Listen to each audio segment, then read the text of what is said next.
Socialismo com Cláudio Leitão. Olá, Cabo Frio, olá, Grande Jardim Esperança, né? Sempre um prazer revê-los aqui para mais uma edição aí do nosso Cidadania e Socialismo, né? Estamos aí de volta, eu e meu amigo professor Babad, e hoje recebendo um convidado, né? Já que o tema de hoje é a educação, né? Como a gente vem falando, a educação vai ser sempre um tema recorrente aqui no nosso programa, né? Educação, saúde, os temas ligados à cidadania serão sempre aqui enfocados aí pelos nossos, né, convidados e por mim e por Babad, que hoje são aí os debatedores fixos do programa. Babad, boa tarde. Boa tarde, tudo bom aí? Boa tarde, Cláudio. Boa tarde. Vou te dar a oportunidade de apresentar o nosso convidado. O nosso convidado aqui é o Paulo Cotias. Prazer estar aqui. Beleza, Paulo? Professor Paulo Cotias, que é coordenador do curso de História, né, da Universidade Estácio de Sá, que hoje está aqui nos visitando, e é da casa, né, doutor? Né, Paulo? Você tem um programa aqui também que trata do tema, diga-se de passagem, que é a educação, né? Prazer tê-lo aqui. Prazer, Cláudio. Prazer, Babad, amigos. Né? Estamos aqui com muita alegria de retornar ao Cidadania e Socialismo. Nós que somos daqui da casa, né, da Jovem, sempre procurando trazer uma programação nessa área de discussão, nessa área de conteúdo, né, que é o que a gente mais precisa, e estamos aqui para poder discutir ideias e ideais. Vamos lá. Tranquilo, tranquilo. Isso aqui é importante. O bom debate tem que ser travado assim, dentro do campo das ideias, né? E até quando a gente tem aqui um olhar crítico, a gente procura trabalhar o olhar crítico exatamente nesse sentido, sem ataques pessoais, sem ferir a honra e a dignidade de ninguém. Embora, né, Babad, algumas pessoas não compreendam bem essas coisas e às vezes não aceitem bem algumas críticas. Né? São pessoas que não estão acostumadas com a liberdade de debate, né? A questão da democracia, não entendem bem o que é o debate democrático, né? Não estão acostumados. Estão acostumados com o DO, né? Diário Oficial, imprensa chapa branca, entendeu? Tudo oficial. São pessoas que não estão, né, não vêm para o campo das ideias, debater ideias, propostas, né, para a sociedade, propostas diferentes. Infelizmente, é uma questão de hábito, né? Isso aí, isso aí. E como nós estamos numa TV comunitária, né, é fundamental esse processo de interação aí com os nossos telespectadores. Então, vamos deixar desde já aí aberto aí os canais de comunicação para você que nos assiste e quer participar. Pelo telefone da Jovem TV, 2629-2571, né, o telefone tradicional aqui da casa, 2629-2571. E se você preferir, através aqui do nosso endereço eletrônico do MSN, cidadania e socialismo, @hotmail.com. Cidadania e socialismo, @hotmail.com. E para você que participa, o livro da semana, né, como é de praxe, trata da história de Che Guevara, pensamento vivo, né? A visão de Che Guevara com alguns autores, né, que falam sobre ele, e também os próprios pensamentos do Che Guevara que estão expostos aqui nessa obra muito interessante que trata aí da vida do mito, digamos assim, né, Babad? Ernesto Che Guevara. Eu não gosto muito do mito, não, né? Negócio de mito cheira a negócio de Deus, essas coisas, não. Mito não. É um homem do seu tempo, um homem preocupado, entendeu, com a sociedade mais fraterna, mais solidária, um homem que estava preocupado com o bem da humanidade, né? Isso aí. E que lutou a vida inteira por um outro modelo de sociedade, né? Que é o que a gente também defende aqui. E acredito que o próprio professor Paulo Cotias também defenda, né? Calma, e morreu sonhando, né? Isso, morreu sonhando. Devido ao seu sonho, à sua utopia, né? E o que acha do Che Guevara, professor Paulo? É uma figura histórica fabulosa. Um homem que vem mesmo que tenha vindo de uma família de classe média decadente, abriu mão de uma carreira consolidada de medicina que poderia ter e se tornou um cosmopolita, se tornou um cidadão do mundo. E ele vem justamente denunciar, acho que o pensamento de Guevara, mais do que o pensamento dele, acho que é o exemplo. O exemplo de coerência, o exemplo de luta, de prática, de não apenas excursar, mas participar de todo o processo revolucionário e mais, no meu entender, denunciar uma sociedade que hoje, um modelo de sociedade que hoje está esgotado, Cláudio. Hoje, se nós formos pensar na atual conjuntura social, entre a classe média que está cada vez mais empobrecida e as classes populares que também estão limítrofes, aumentou um pouco o consumo, melhorou um pouco a questão do acesso a alguns bens de produção, mas é também limítrofe. Não adianta achar que o pobre, por mais que venham os bolsas da vida, que o cara vai conseguir ter carro, comida, enfim, vai usufruir a mesma coisa que as elites usufruem. É pensar nisso e pensar na sustentabilidade. E o Che já falava isso e já praticava isso na época. Esse modelo de sociedade de hoje é insustentável para nós e para os nossos filhos. E ele disse mais, né, onde houvesse um povo oprimido, ele estaria lá lutando, né, dando o melhor do seu sangue, o melhor da sua mente, o melhor do seu coração, lutando contra essa opressão, né? É isso aí. Então participe aí, é o livro que nós vamos sortear ao final da semana. Como eu disse no início, né, o tema é educação. O professor Paulo Coutinho está aqui nos visitando hoje e nos vai ajudar aí a debater o tema. Antes de começar, eu acho que seria interessante a gente, nesse primeiro bloco, dar uma pincelada, uma abordagem na questão nacional. E eu queria dar o primeiro dado para que vocês avaliem, né? Porque eu, pelo menos, entendo assim, acho que a questão da educação no Brasil, ela depende de 2 fatores, investimento e gestão, é a minha opinião. Agora, levando-se em conta que do orçamento geral da União é destinado apenas 2,9% para a educação, mostra que a educação não é prioridade desse governo, já não foi dos anteriores, né? Levando-se em conta, por exemplo, que desse orçamento que eu citei, 45% dele é destinado ao pagamento dessa imoral dívida pública. Juros e amortização consomem 45% do orçamento geral da União. E na educação é 2,9%. Como o professor Paulo Coutinho é nosso convidado, Babad, vamos deixar ele dar o pontapé inicial nessa discussão. E se ele pode traçar aqui, na visão dele, um quadro, né, de forma objetiva do quadro nacional, como ele vê essa questão, professor Paulo Coutinho. Cláudio e Babad, eu vejo o dado, a gente sempre fala, os dados nunca falam por si, e nem a estatística ela pode nos possibilitar uma análise completa. Agora, é um indicativo muito poderoso de que não é um tema prioritário, não é uma pauta prioritária pelo montante de investimento. Qualquer país que queira se tornar um país desenvolvido, que queira levar a sério, de fato, a questão do desenvolvimento, ele tem que investir na sua população. Para investir na população, na geração de emprego e renda, não dá para falar sobre isso, torna-se discurso vazio, torna-se peça de retórica, se você não tem um investimento maciço em educação. Agora, a questão da gestão e a questão do investimento, como você bem falou, caminham juntos. Agora, tem um ponto que é principal. Educação, não dá para você falar em melhoria sem melhorar o aporte e não dá para você falar em melhoria sem, de fato, melhorar o salário do professor.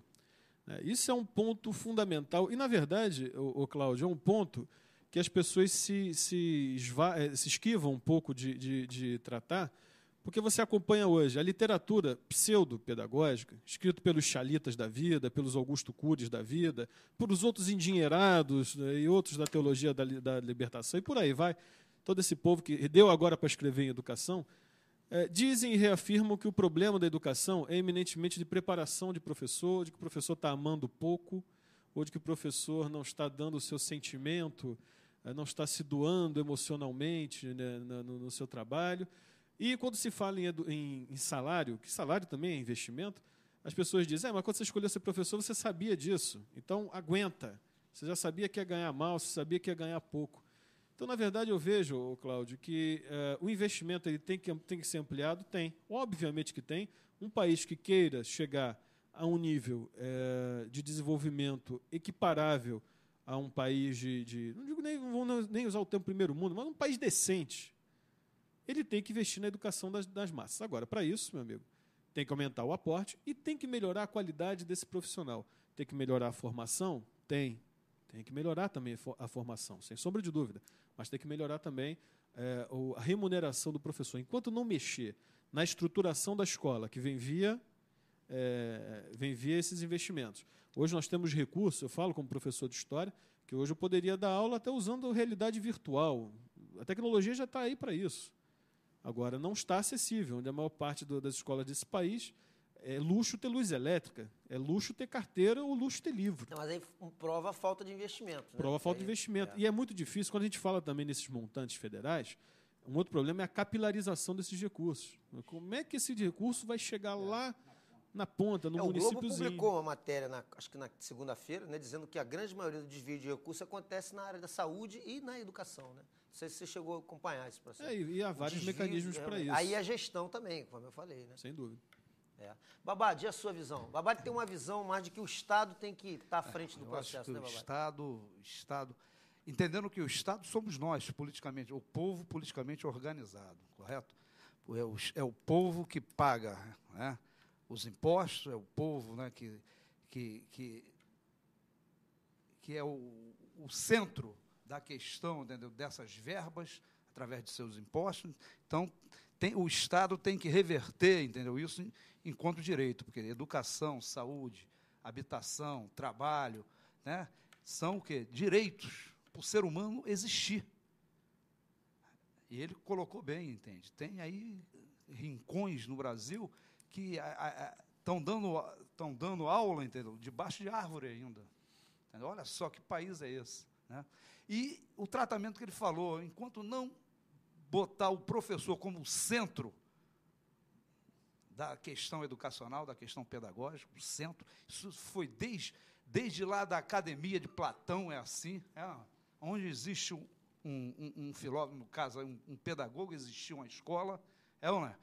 E passa pela valorização, um salário decente, um salário nacional, um piso salarial nacional, entendeu? Um piso nacional salário decente para o professor fazer dedicação exclusiva, não ficar pulando de escola em escola para fazer uma renda, né, para poder subsistir, entendeu? E a questão é acabar com essa visão de que o professor, entendeu, é um sacerdócio, né? Simplesmente se fosse uma vocação. O professor é um profissional, tem que ser um profissional. Tem que ser bem se preparado. dedicar profissionalmente, entendeu? Então ele tem que se preparar, e para se preparar tem que receber a contento para isso. Então temos que acabar com essa visão de sacerdócio, entendeu? Essa coisa, entendeu? Que faz cada vez mais, entendeu? Todo mundo anestesia o negócio, né? Não, deixa, entendeu? Deixa o professor, entendeu? O professor tem que ser tratado como um profissional e, dentro de ser um profissional, a profissão mais importante para fazer desse país uma verdadeira nação. Porque um país que uma criança lá no interior do Piauí vale R$10, e na cidade mais rica per capita, que é Ribeirão Preto, uma criança vale $21 mil, pô, isso não é um país, isso não é nação. A criança é brasileira, a criança é nacional. Não pode ter esse disparate. Não. Chega uma participação aqui, Babad, pelo MSN, a doutora Denise Alvarenga, do CEP, e ela fala aqui, a respeito de formação de professor, precisa avisar a Secretaria Municipal de Educação que as palestras motivacionais e de autoajuda promovidas não contribuem para a formação profissional. A Denise informa aqui, né? Inclusive, Denise, se você quiser entrar ao vivo por telefone para dar os informes aí da greve, né? Fique à vontade aí. Seria importante, né? Seria importante ela entrar no telefone para dar esses ela informes. está fazendo uma observação que você estava abordando a questão da formação, ela entrou com a sua observação. O senhor queria complementar, professor Paulo? Tem estudos, o Cláudio, que corroboram isso que a Denise está falando. Se você for pegar hoje na formação de professores, nas licenciaturas, se você for reparar nas livrarias, a seção de pedagogia, de educação, de licenciatura, ela está geralmente do lado ou perto da autoajuda.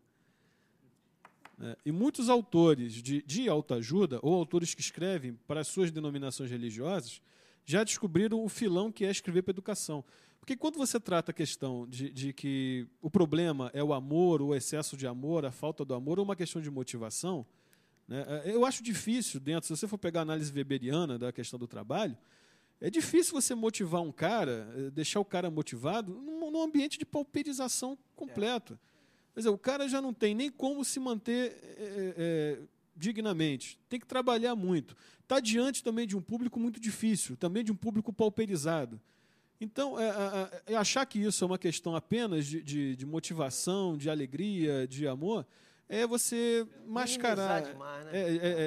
Não, eu acho que é até um pouco mais cruel do que isso. É expandir a questão para um lado e não mexer onde tem que ser não botar o postulado no lugar certo. A questão é a seguinte: a educação ela é vista como prioridade tem que ser vista como prioridade pelo próprio povo. Essa demanda tem que ser popular. A demanda pela escola pública tem que ser popular. Né? Hoje a gente fala, as pessoas dizem, nossa, mas a educação pública melhorou, a classe média está voltando à escola pública. Está voltando à escola pública não é porque ela está de qualidade, não. Está voltando à escola pública porque a classe média faliu nesse país. A classe média quebrou. A classe média não consegue mais pagar planos de saúde, escola particular, manter os gastos com alimentação, não consegue. A classe média foi quebrada nos últimos governos. No governo do Fernando Henrique e no governo do seu Lula, a classe média foi quebrada. Então, fazer a opção pela escola pública virou uma questão de necessidade. Claro que uns vão querer pagar a prestação do carro, do automóvel ou da casa e botar o filho na escola pública para economizar. Agora, dizer que é porque houve um salto de qualidade é só pegar os indicadores. Os indicadores não mentem. Os alunos hoje de sexto, nono ano, oitavo ano, qualquer lugar que você pega aí, há uma mediocridade berrante. Você pega o aluno de ensino superior, não lê, não escreve, não produz, é limítrofe. Então, poxa, tem que se pensar que prioridade é essa que a gente quer. Agora, não dá para achar que nesse processo de formação do docente, que basicamente esses livros de Augusto Cury, de Chalita, de Samitiba e por aí vai, que eles é que vão ser o esteio de formação teórica. Não, tem que melhorar essa qualidade, tem que ampliar o tempo de formação. Do mesmo jeito que você leva 5 anos para formar um médico, formar um advogado, você tem que levar um tempo também considerável para formar um professor. E está reduzindo algum... Está muito reduzido, não pode ser a toque de caixa assim. Tia, e por trás disso está uma questão ideológica, porque esses camaradas eles alienam, né? Que pega pelo afeto, aliena, não pega pela questão, entendeu, ideológica, tipo Paulo Freire, outras pessoas que pegam pela questão de classe, né? Que tem escolha. O Paulo Freire, entendeu? Toda a pedagogia dele, entendeu? É para libertar e emancipar a classe trabalhadora. Tem uma questão de classe por trás. Esses livros de autoajuda, entendeu? Pega pelo afeto, é bonitinho. Joga no indivíduo. Joga no indivíduo. Para esconder essa questão de emancipação, né, dos trabalhadores, dos filhos dos trabalhadores. É uma questão mesmo. Entendeu? Por trás tem uma questão filosófica e ideológica aí por trás.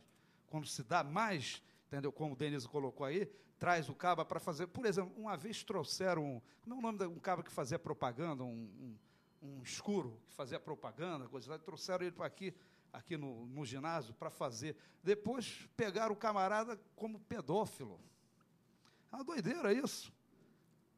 Entendeu? Poucas pessoas sabem disso. Ele foi pego, ele desapareceu da mídia por causa disso. Sabe como? Como é o nome? Um que fazia propaganda, que o cara era pobre. Roberto Carlos, né? Roberto Carlos. Isso, né? É isso aí, entendeu? Ele desapareceu porque chegaram à conclusão e pegaram ele como pedófilo. É uma loucura isso, né?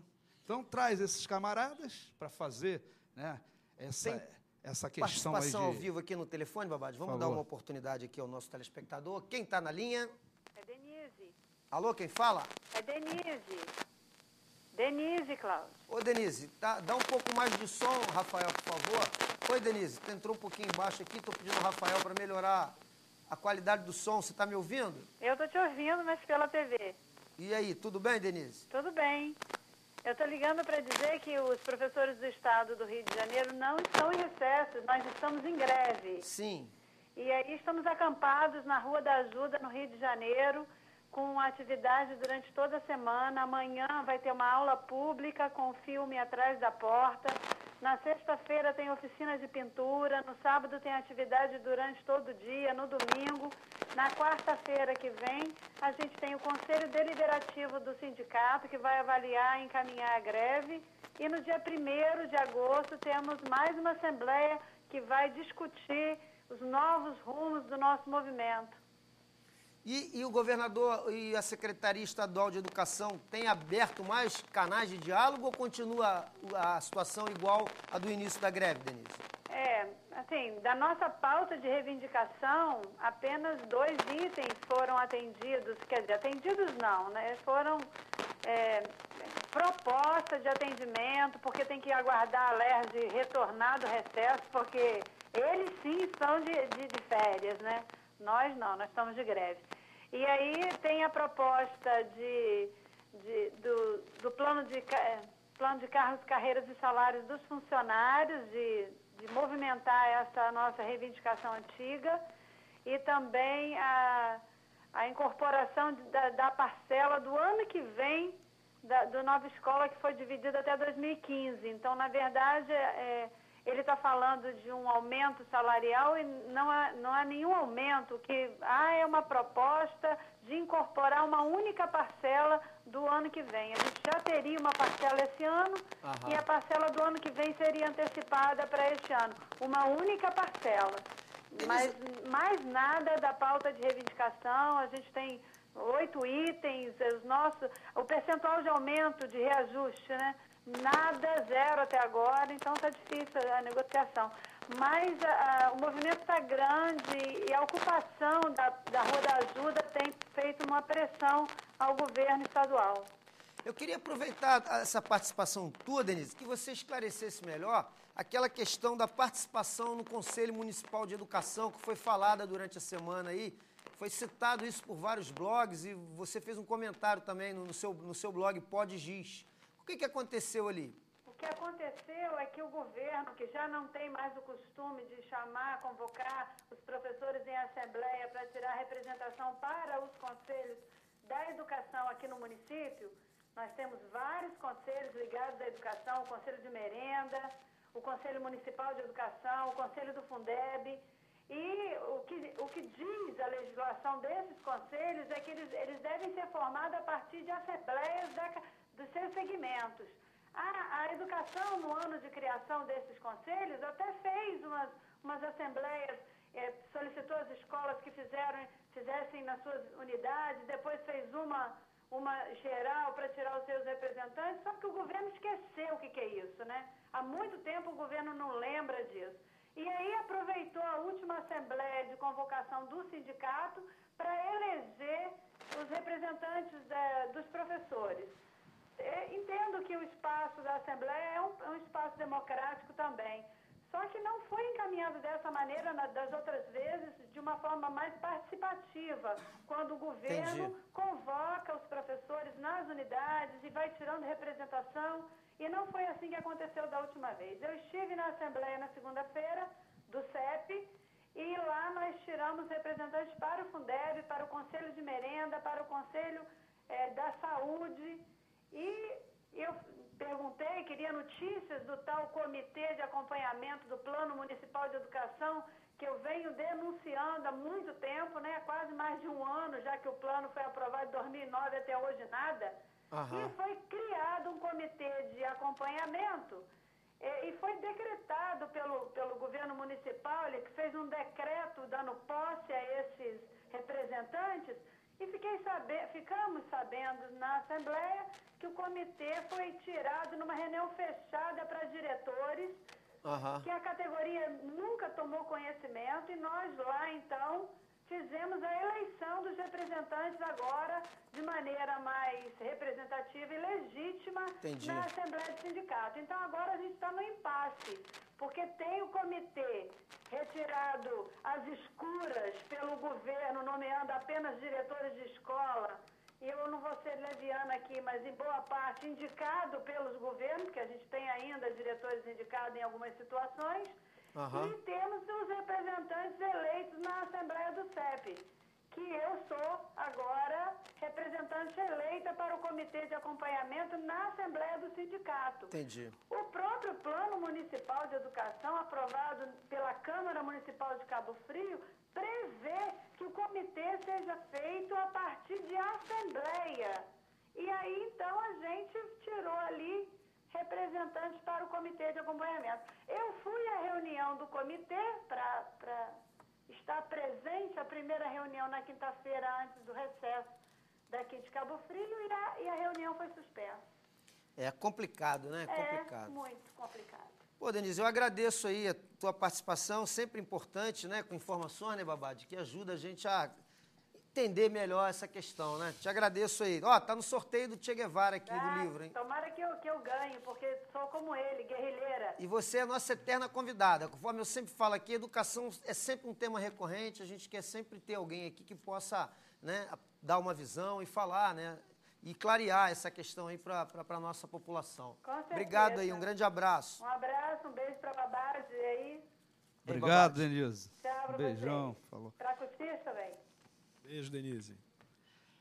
É engraçado, né? Não, A questão, Denise toca mais uma vez, a questão, entendeu? De gestão, né? É a questão de filosófica, né? De política, né? Como gerir o Estado, né? O Estado. Ou você tem uma postura democrática e acredita na democracia, ou é esse emaranhado, né? Esse negócio nebuloso, entendeu? De cima para baixo, porque por trás dessa coisa nebulosa tem interesses. Não é simplesmente porque eles não acreditam em democracia, não. Que para eles, entendeu? Que faz dessa forma, eles que fazem dessa forma, esse processo dessa forma, porque tem interesses, e tem interesses escondidos, entendeu? Porque é claro, entendeu? Numa administração, entendeu? É claro a questão da democracia. E democracia pressupõe o quê? Transparência. Transparência, né? É isso? Babado, Participação. Vamos fazer aqui um pequeno intervalo de apoio cultural e na volta vamos falar um pouco mais sobre a questão nacional e vamos entrar aí em alguns aspectos ligados aqui à questão municipal e mais do professor. E eu quero ouvir a opinião de vocês sobre escola de tempo integral, ok? Vamos fazer então um pequeno intervalo, fique conosco, o tema de educação é sempre um tema envolvente, polêmico, e voltamos já, 1 minutinho e meio.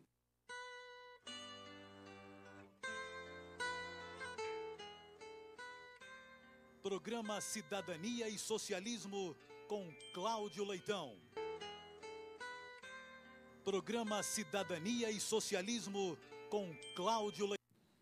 Ih, voltou depressa ali, ó. Não terminou nem a minha musiquinha ali. Ó, Rafael, deixa eu terminar a musiquinha.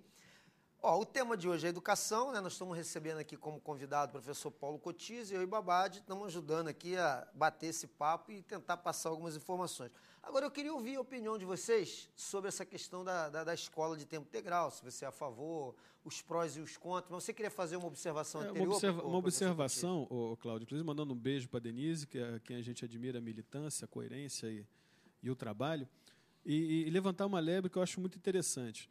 Em relação à greve dos professores, né? A greve é um instrumento muito difícil para quem é profissional liberal. Uma coisa é você fazer greve, porque a greve é um instrumento que nasce cooperariado. Cooperariado para a máquina, o patrão deixa de lucrar. Então, a força de uma greve de um metalúrgico, ela é forte porque o patrão está levando um prejuízo de milhões e milhões de reais por dia, ou por hora, dependendo. Para nós, profissionais liberais, é muito difícil, porque o patrão não está perdendo dinheiro com essa brincadeira. Né? E tem mais. Os filhos dos poderosos não estão nessa escola, e tem mais um agravante. Vamos fazer a comparação com. Isso aí deixa a gente até magoado, porque você pega essa questão dos bombeiros, por exemplo.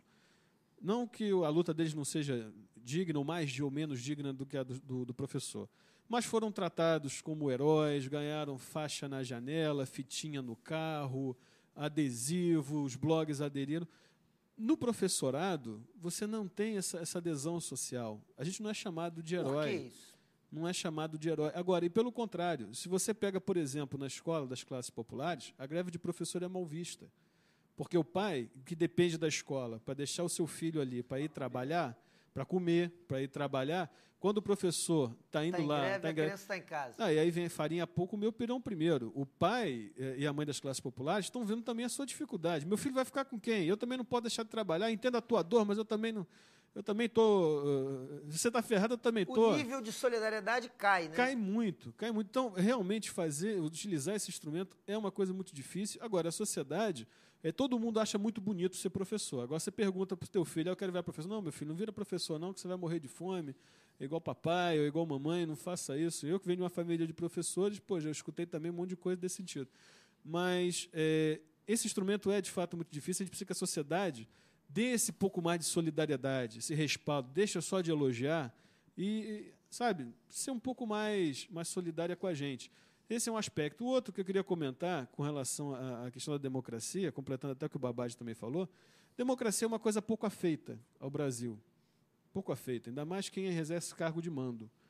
O Paulo Freire fala uma coisa que eu acho fantástica, quando o oprimido assume o lugar do opressor quando tem oportunidade. Então, o que a gente não pode esquecer é que é o seguinte, os cargos, especialmente os cargos políticos, eles são algo passageiro na vida das pessoas. Hoje você está, amanhã você não está. Hoje você é um dirigente sindical, amanhã você não é. Hoje você é um secretário, amanhã você não é. Hoje você é qualquer outro tipo de liderança, um diretor, seja lá o que for, amanhã você não é. O que você é professor. O que eu sou é professor. Concursado. É o que eu sou. É o que eu sempre serei. Então, não pode acontecer da democracia ser algo utilizado a nível do discurso e, na prática, ser diferente. E esquecer. A coisa que mais dói é quando o professor pisa em professor. Isso é uma loucura. Isso dói quando o professor utiliza do mando para coagir professor, quando utiliza do mando, do poder para sacrificar o professor, para julgar o professor. Esquecendo que é professor. Esquecendo que é professor. E esquecendo, agora faz isso porque depois não vai voltar para a sala de aula. Quando faz isso é porque vai sair dali, vai se aposentar, vai sair dali, vai se encostar em outro lugar e não vai voltar para a sala. Então, não pode esquecer disso. O professor, a solidariedade de classe é isso.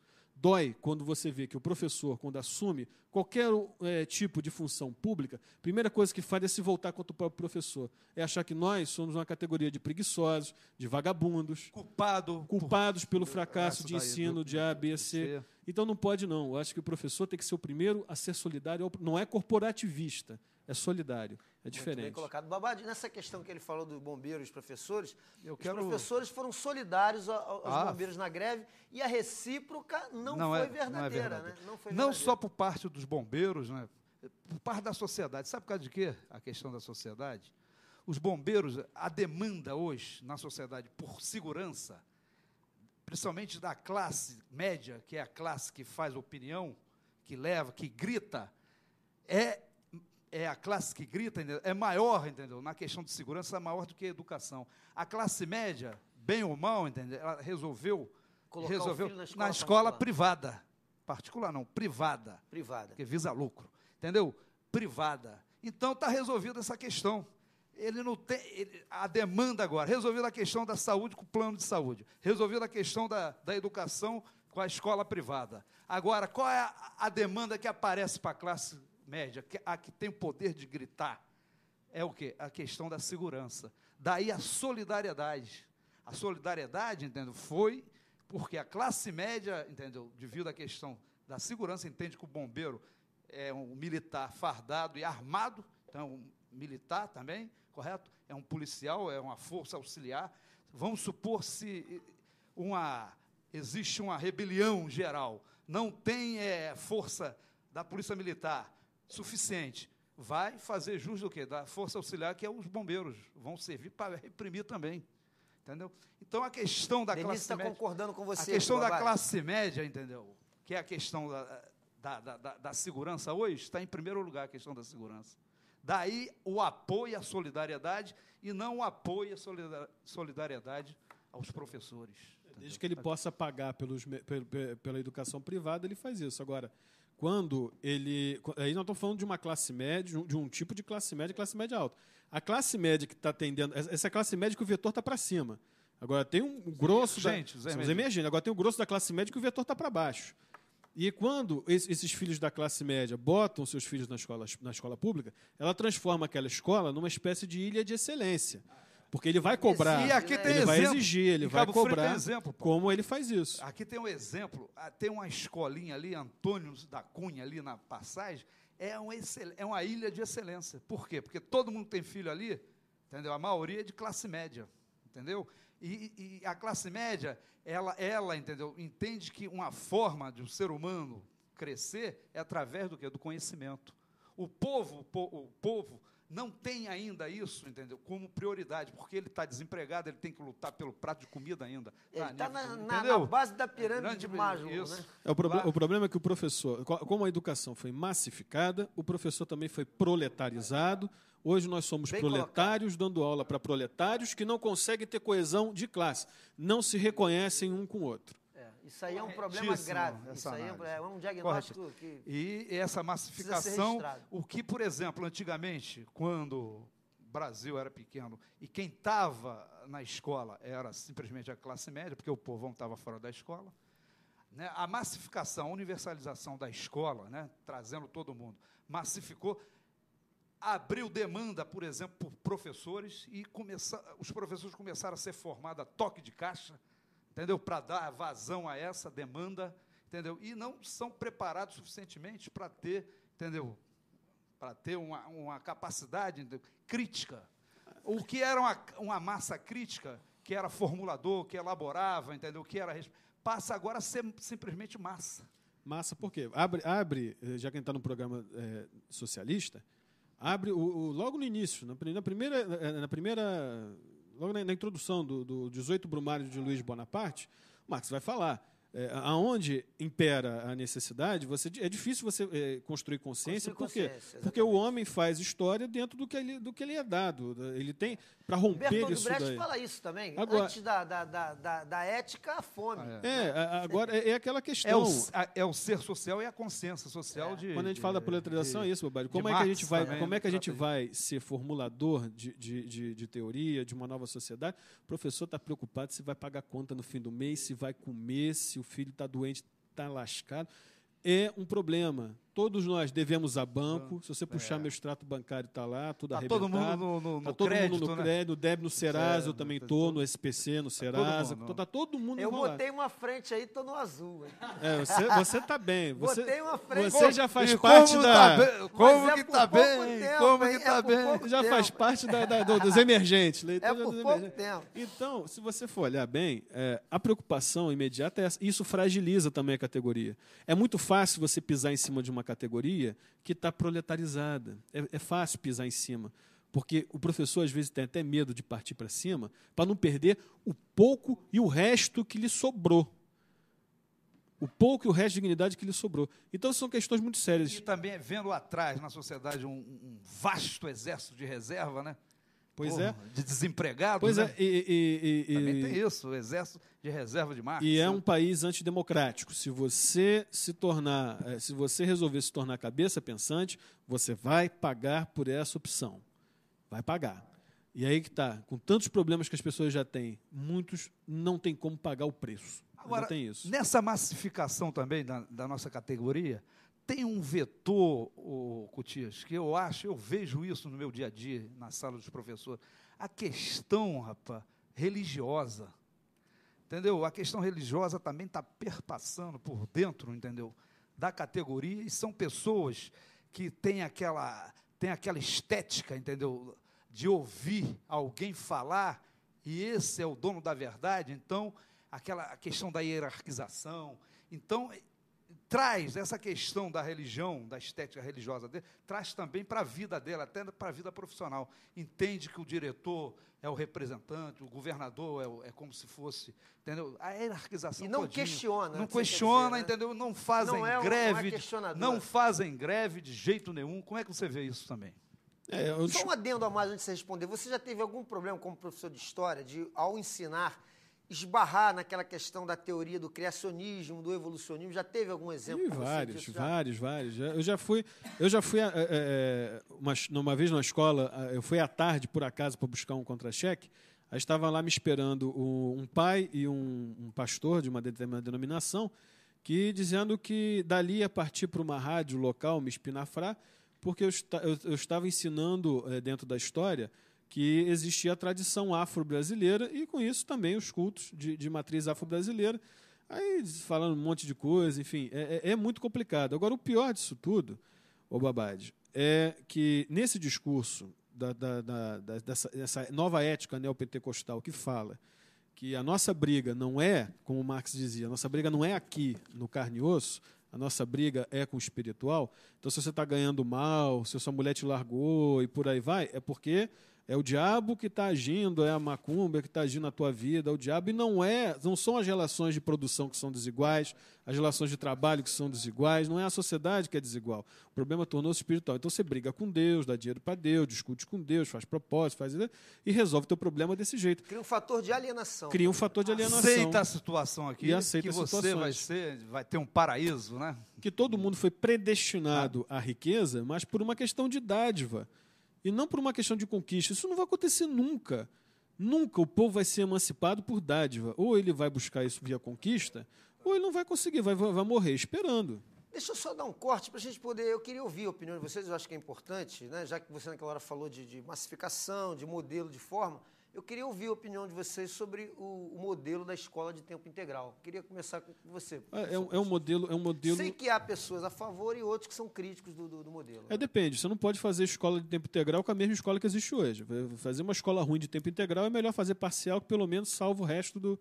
O que seria o modelo ideal, na sua opinião? Olha, um dos projetos mais revolucionários que eu vi é o projeto do CIEP. Fantástico. Você tem uma escola projetada por Oscar Niemeyer. Em alguns municípios está implantado concebida, isso. Eu cito um que chama-se Apucarana, no Paraná, onde toda a rede está implantada. Agora, o cabo era padre, né? O prefeito, inclusive, era padre. Conseguiu implantar... Não, são duas coisas. Primeiro, a gente tem que perder a ilusão de que o problema se resolve botando o professor no poder. A gente já botou um monte de professor como prefeito, como secretário, como sei lá o quê. A primeira coisa que faz é virar contra a categoria e arrebentar com a gente. Então, não é a discussão não é questão de essência. Mas é bom. Eu acredito. Agora, a concepção de um CIEP, por exemplo, se fosse... Porque o CIEP esbarrou num problema. Além do problema político, esbarrou num problema. Você já começou com uma rede que o professor era a tempo parcial. Aí você, na verdade, você não pode... Ou você zera tudo, unifica tudo e transforma esse projeto num projeto único, porque você vai ter um professor ganhando mal e um professor ganhando relativamente melhor, mas também tendo que se dedicar um pouco mais, né? Ou integralmente. É uma conta difícil de equacionar. Agora, o projeto em si, projeto maravilhoso. Imagina, Cláudio, você ter escola de qualidade num turno, onde a pessoa realmente aprenda, que tenha professores, que ele aprenda, que ele não passe o ano inteiro sem professor de história, sem professor de filosofia, sem professor de química, e que ele efetivamente aprenda. E no contraturno, ele tem acesso à natação, à aula de reforço, a línguas, a atendimento médico, dentário dentro da escola. É um projeto evolucionário agora. E mais. Eu incluiria também formação de cidadania. Formação de cidadania. E professor, e detalhe, o modelo, que eu acho um modelo muito interessante hoje, é o modelo acadêmico. É você pegar o professor, ter dedicação exclusiva, eu concordo com o Babad. Professor é para ser profissão de dedicação exclusiva. Se você paga muito bem o cara para, num turno, ele trabalhar, exercer o seu ofício, e no contraturno, pesquisar e produzir. Não estou falando daquela produção academicista. É produzir em cima da prática dele, em cima da reflexão. É ler, é ter acesso a isso, é ter contato com os outros pares. E para passar isso para os alunos. E para passar isso para os alunos. Fazer também. Planejamento. Planejar, com calma, se dedicar realmente àquilo ali. Aí eu acho que o projeto é um projeto muito bom, porque você está oferecendo um espaço ali onde você está tirando a pessoa das drogas, está tirando a pessoa das comunidades de risco social. Porque hoje a gente está numa guerra terrível com o tráfico, está numa guerra terrível com as drogas, enfim, só uma escola de qualidade. E tem um ditado popular, você Paulo, é a favor, Babad, eu vou falar. Tem um ditado popular que diz: o ócio é a oficina do diabo, né? Tirar a criança do ócio, né? Agora, nos países dito adiantado, onde a educação é desenvolvida, Cuba, né? Vou citar Cuba, que é terceiro, é pobre, um país, né? Mais pobre que o Brasil, né, em termos de recursos, coisa e tal, uma ilhazinha. Por exemplo, a gente... Babad, deixa eu só te interromper, te pedindo desculpa. Tem alguém na linha, produção? Só para a gente dar mais uma oportunidade. Alô, quem está na linha? Depois você complementa, Babad. Quem está na linha? Alô? Quem está na linha? Ô, Cláudio Leitão, sou eu, Andrezinho Bandeira. Ô, Andrezinho, beleza, cara? Beleza, meu amigo, tranquilo? Tranquilo. Como é que você está? O que você manda aí? Mandar um abraço pro meu amigo professor Babad, José Américo Trindade. Eu sou Paulo Cotias também aí, estou acompanhando aí. Andrezinho é da casa também. Grande abraço para o Andrezinho. Estou acompanhando o debate de vocês sobre a educação, né, cara? Que infelizmente, hoje a nossa educação no nosso país, né? Os profissionais, os professores não têm essa valorização que tanto merecem, né? Que tanto formam cidadãos acima de tudo aí, né? Porque a função da escola não é só formar, acadêmicos, mas é formar também cidadãos de bens, né? Isso aí. Princípios éticos, princípios sociais. E essa é a função, né, do educador. E, infelizmente, não há essa valorização dos profissionais. Minha mãe é professora também, eu sou filho de professora. E eu sei, tenho amigos que são professores e eu sei mais ou menos o que é isso, né? É realmente muito triste. E a gente fica na expectativa que as coisas mudem.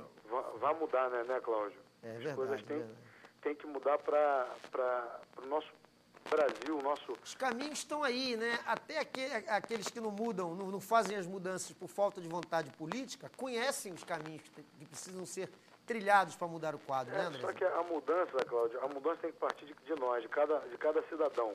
Cada cidadão brasileiro, acho que a mudança tem que partir de nós. Porque nós temos um poder que chama-se voto. Isso aí. Né? E o voto é a arma de nós, cidadãos. O voto é a nossa dignidade. Então o voto não pode ser feito de uma política de toma lá da cá. O voto tem que ser feito de ideais, né? De você buscar o melhor, uma coisa que vai beneficiar a todos, né? O coletivo. Porque a política é feita pelo coletivo. E o homem público que se prometeu, se elegeu e que não cumpriu, não merece o crédito novamente de voltar, não é verdade? Com certeza. E nós, população, nós temos que estar atentos a isso. A todas essas demandas erradas que vêm acontecendo, principalmente no nosso município, nós temos que estar atentos a isso, entendeu? Porque nós não podemos mais nos deixar permitir que essas coisas erradas venham acontecendo, entendeu? Porque, infelizmente, quem está à frente do poder público já está há muito tempo dentro da nossa cidade, né? Se você for analisar o alto escalão, já está há muito tempo e está desgastando. Isso aí, cara. Está desgastando a nossa cidade, está desgastando o nosso município. Por isso que, não só na educação, mas como em todos os setores, nós estamos um pouco estabilizados, estamos parados, estamos evoluindo. Isso aí, Andrezinho. Te agradeço aí pela sua participação e também pelo seu desabafo, né? Que expressa realmente uma voz descontente aí, como é a sua, e tenho certeza que de muitos. Com certeza. Falou, meu irmão? Outra coisa, Cláudio. Diz aí. A matéria que eu te entrevistei semana passada vai passar na próxima sexta-feira agora. Ah, tá legal. No nosso programa. Beleza. 2h30 da tarde. Eu quero marcar contigo pra gente conversar lá no meu programa. Pô, cara, aceito com muito prazer aí o convite. Obrigado. Sobre isso, entendeu? Sobre essas questões públicas, sobre a cidadania, sobre o socialismo, sobre o humanismo, sobre essa série de coisas que da nossa sociedade, do nosso meio de vida. Precisamos colocar esses temas para debate aí com as pessoas, com a sociedade. André, um abraço, hein? Valeu, meu amigo. Valeu, meu amigo. Grande Falou, Babade. garoto. Ó, vou te colocar aqui no sorteio do livro do Che Guevara, hein? Vamos ver. Pô, beleza. Beleza aí, tá? Show de bola. Já tá aqui na caixa mágica aqui, mano. Então, eu estava falando que no primeiro mundo. Obrigado, Andrezinho. Um abraço para No você. primeiro cara. mundo. Aguardo o contato. Olha só, no primeiro mundo, Isso. onde a educação funciona, tem uma questão que é clássica isso. A criança, então, no primeiro mundo, fica na escola, no mínimo, 8 horas. Se ela ficar 8 horas, é menos tempo diante da televisão, dessa mídia aí, correto? Ela faz, aí entra o quê? A chamada escola de tempo integral. Vai resolver até essa questão da televisão. Porque você faz o trabalho, o professor, quem trabalha com idoso, faz o trabalho de formiga, é um trabalho de formiguinha, entendeu? Você faz um trabalho, tenta fazer um trabalho sério de educação, né, dando educação, criando a educação da cidadania, desenvolvendo coisa e tal. A televisão vem, entendeu, com a propaganda, porque você tenta mostrar que o ser vale mais do que o ter, aí vem a mídia, entendeu, desfaz isso em 1 segundo. Então você tem que tirar, não, o mal não está na televisão, a televisão tem que vir para dentro da escola e o professor, o educador tem que orientar, entendeu? Dentro da escola. Você tira, só em você, tirar a criança de estar diante da televisão e botar dentro da escola, isso já vale a escola de tempo integral. Correto? E você vê os países do primeiro mundo, você vai ver quanto a criança brasileira fica na escola 4 horas, em média. Ela tem quantas horas? Né, para ficar diante da televisão, para fazer isso. Nos países onde a educação funciona, a educação é boa, é excelente, onde existe, entendeu, uma verdadeira educação, a criança fica de 8 até, em Cuba, fica 10 horas, entendeu, na escola. Mas a questão tem essa questão também, só por isso já vale a escola de tempo integral. E não nos iludamos, isso passa por uma mudança de modelo econômico, modelo de desenvolvimento. Enquanto a gente achar que a prioridade é o capital, porque um país que gasta 45% do seu orçamento, sem questionamento, Porque essa dívida pública que está aí, ela pode ser questionada, gente, constitucionalmente. Existe uma cláusula na Constituição Federal que prevê uma auditoria na dívida para avaliar se essa dívida é legal, se ela é moral. E um país que escolhe esse tipo de modelo, uma transferência brutal de recursos do público para o privado, vai sacrificar, Babad, a educação, vai sacrificar a saúde, saneamento, habitação, áreas essenciais. Políticas públicas, né? Políticas públicas. Então, é preciso que a população entenda que o quadro só muda com uma ruptura, um rompimento desse que está aí. E não adianta. E passa pela política. 6 por meia dúzia. E passa pela pensar, política. Quando o Andrezinho falou no voto, não só votar na questão personalista da figura, é votar no projeto, analisar com mais abrangência. Enquanto a gente não fizer isso, a gente não avança. Mas aí esbarra no que o professor Paulo Cotier falou. Como pensar assim se a grande massa da população não está tendo consciência crítica para analisar isso, por deficiências lá embaixo, né, da formação, né, professor? É isso. E ainda mais, Cláudio, votar em projeto é uma coisa muito importante. E o povo tem que pensar o quanto ele ganha votando em projeto. Porque a questão hoje de partido virou uma esculhambação enorme. Hoje são raros aqueles que defendem e militam dentro de uma bandeira coerente, que tem um projeto coerente com essa bandeira.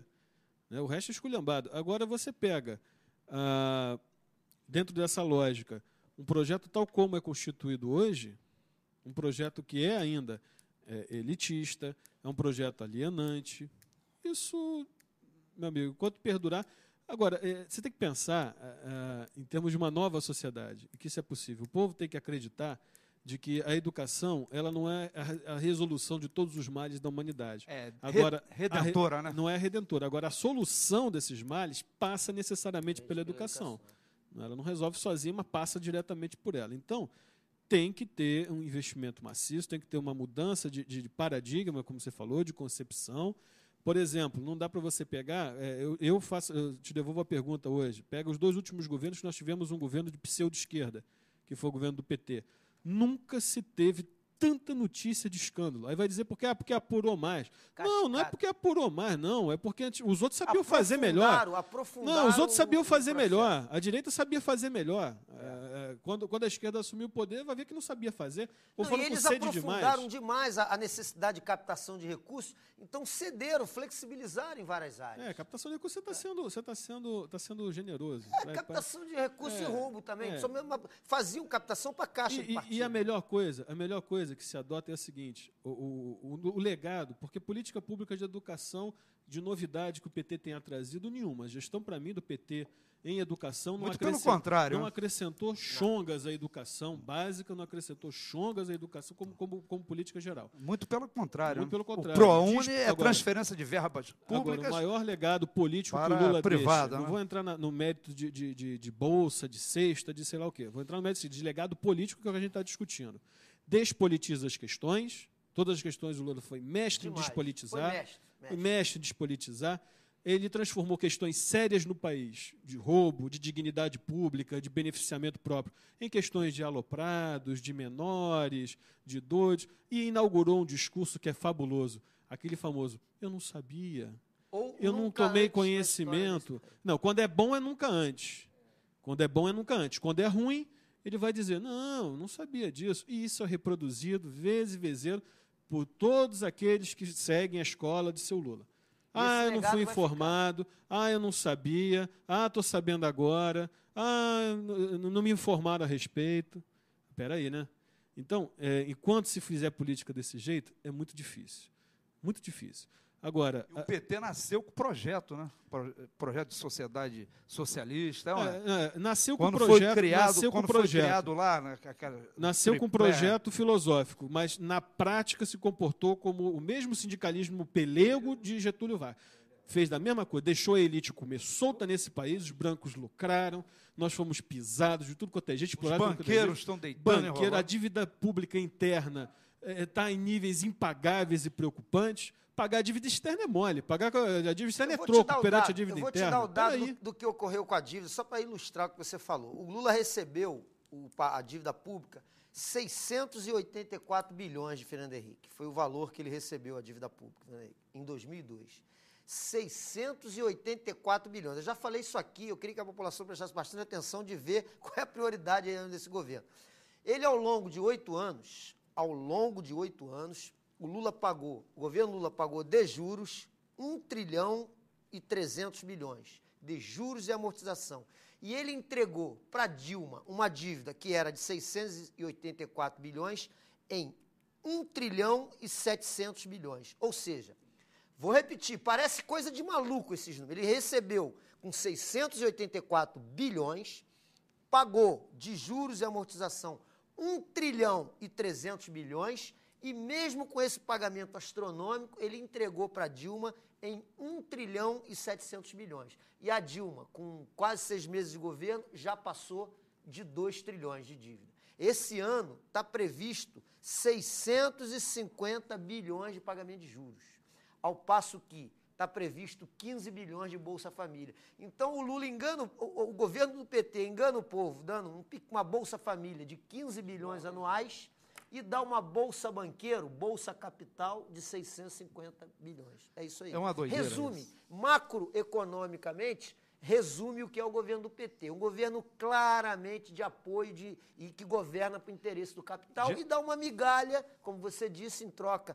de assistencialismo sem cidadania. Não que nós aqui sejamos contra, porque quem tem fome tem pressa, é importante ações emergenciais. Agora, não forma cidadão, né? Mantém a dependência, não emancipa. De uma forma um tanto quanto diferente do que se fazia antigamente, mas não emancipa. Esse modelo de petismo vai jogar o Brasil num fosso histórico de atraso.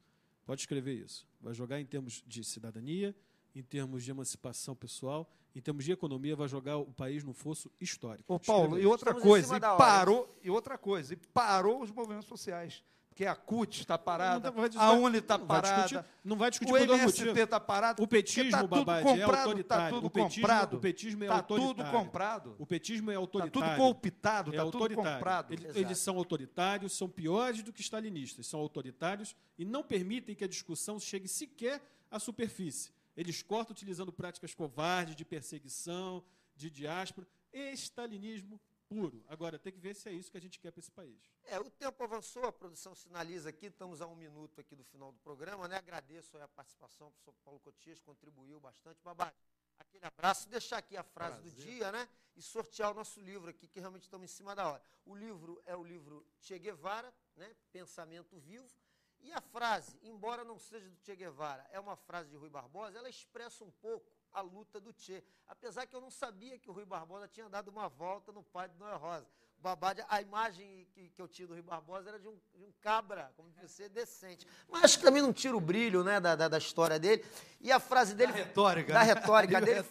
retórica, exatamente. Fala de luta, né, e reflete o que Che Guevara fez durante toda a sua vida. Então, mais uma incoerência, né? O discurso e a prática. Né? Mas a frase é interessante, Babade, e reflete o que a gente pensa também, né, da nossa luta aí, dentro do processo político, embora a gente veja grandes muros na nossa frente, mas a gente não esmorece e nem abandona a causa, nem abandona aquilo que a gente acredita, né? Nós somos aquele tipo de pessoas, Babade, acredito que o professor Paulo Cotia também, que continua acreditando nos nossos sonhos e nas nossas utopias, e vamos continuar. E a frase diz o seguinte, olha que interessante: maior do que a tristeza de não haver vencido é a vergonha de não ter lutado. Eu acho que isso é interessante e reflete também a história do Che. Só repetindo, para fixar, maior do que a tristeza de não haver vencido é a vergonha de não ter lutado.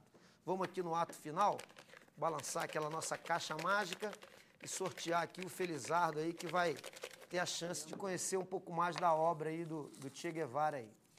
O ganhador do livro da semana, finalizando aqui, foi o Felipe, final aqui de telefone 3532, né? Vai ter a chance aí de ler o Che Guevara. Hora da despedida, né? Agradecer aí a atenção de todos, marcar um novo encontro para a próxima quarta-feira, mais uma vez aqui agradecendo o professor Paulo Cotias, o Babade, que é o parceiro aqui do programa. Na próxima quarta-feira estaremos de volta para mais um Cidadania e Socialismo. Lembrando sempre que o sol possa nascer para todos. Até lá e um grande abraço.